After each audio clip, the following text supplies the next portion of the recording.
A warm good morning to all of you. I, Dr. Robin Chopra, Assistant Professor in Department of Physiotherapy at RPIIT Institute of Medical Sciences, Village Bastada, Karnal. I welcome you all in our YouTube channel, that is RPIIT Academics. But before watching, please don't forget to like, subscribe, share and hit the bell icon. So let's start the topic.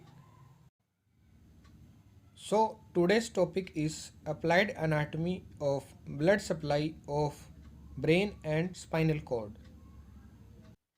So we are continuing our topic, that is the applied anatomy of the supply of the brain and the spinal cord. So first is EDH or extradural hemorrhage, as it results from the injuries of the meningeal arteries or veins. The most common etiological causes are roadside accident, direct hit, road traffic accident, hypertension, fall from height, and it is most commonly occur in the anterior branch of the middle meningeal artery, and a minor blow to the side of the head results in the fracture of the anterior inferior portion of the parietal bone, and this parietal bone is also known as the pterion. As after a minor blow to the side of the head, there is an increase in the intracranial pressure, and the blood clots exerts local pressure on the underlying motor areas, which is situated in the precentral gyrus, and the blood may pass out through the fracture line to form a soft swelling under the temporalis muscle.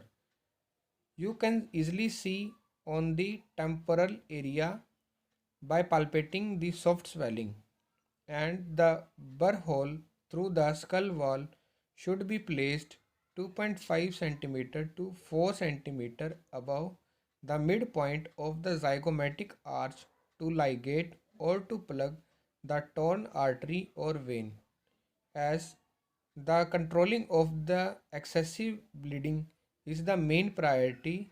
As ABCs of the patient, that is A stands for the airway, and B stands for the breathing, and C stands for the circulation, and another C is for the cervical. So it is important to maintain this A, B, C, C so that patient can live, as these four parts are most important for the survival of the patients.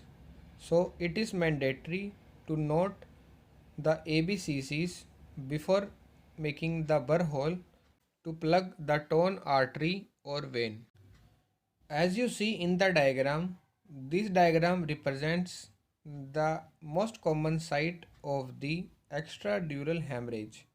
A well-detailed structure of the extradural hemorrhage occurring in the skull bone is well defined, as this pink color or the red color arteries represents the anterior and the posterior branch of the middle meningeal artery, which is most commonly affected, as this zigzag line represents the most prone areas, which is most commonly affected by the blow to the one side of the brain, which ultimately leads to the extradural hemorrhage, and there is a weakening of the motor or the speech areas, which results in the GCS or the motor activities of the patients.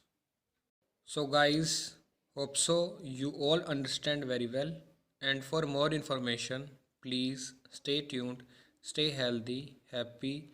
Till then, take care, goodbye, farewell.